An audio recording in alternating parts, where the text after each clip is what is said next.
Hey, welcome to my really quick review of the ULTIMAGEAR Millennium puzzle by Bandai. Alright, so here's the box. I will say, it's a pretty, thick box. So, this model kit comes with 4 runners. They all have that metallic gold to it, everything looks pretty good. And it's pretty simple to cut out, yada yada yada. But, start of the show, the manual. Gotta say, really helpful, really clean, simple, tells you what you gotta do, you know. But on this page right here, it tells you the website on how to find out the instruction manual to actually make it. And I also left that link in the description below, just because, you know, in case you might need it. But on the back here, it tells you all the pieces, all 32 pieces. So when you are making it, you can, you know, line everything up, find out which ones you really need, and it's all organized. Now, of course, I forgot to film me actually making and lining up all the pieces in separate pieces, and I only have the finished product. So, here's the finished product. Alright, so once assembled, it should look something like this. If it doesn't look like this, I would go back and try to figure out where you went wrong, because it's a pyramid. And overall, it's pretty good, pretty solid, you know, I would say. Solid brick of 32 pieces. But there are some odd loose ends now and there that kind of wiggle out of place, like right here.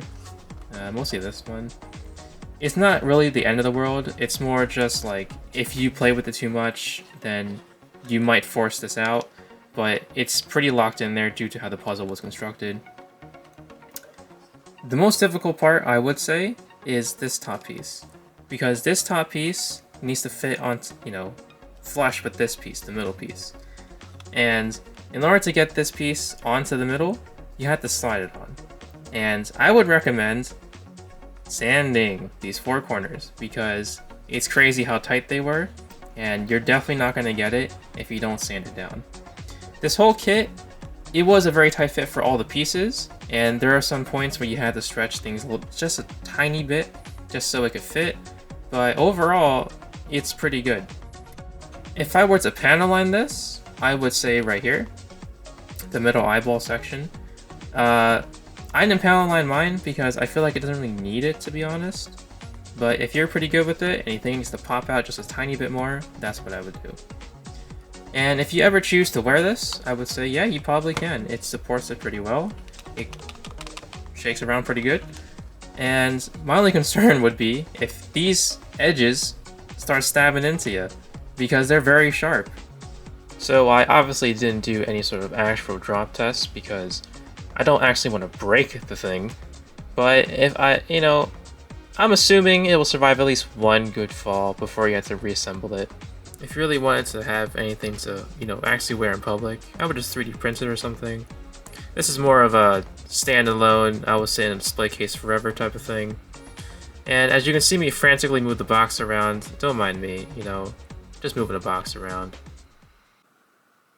The articulation of this figure is pretty good. As you can see, we got a toe bend, ab crunch, butterfly joints, we got the ratchet knee joints, everything you would want. And look how well these are put together. Each seam, each piece fits perfectly to make a smooth surface. It's just, wonderful. So is it worth it? Well, yeah, I would say so. I paid around $40 for it, and I will say, hey, got some high quality plastic, this gold sheen, whatever you want to call it. And it's pretty solid. It turned into a pyramid, exactly what I asked for. So yeah, I would recommend it for any level, to be honest with you, because once you have the guide, then any beginner can make this. Let's be honest here. An 8-year-old made it, or whatever, how old Yugi is. So you can handle it. You'll be fine. But yeah, I would pick it up.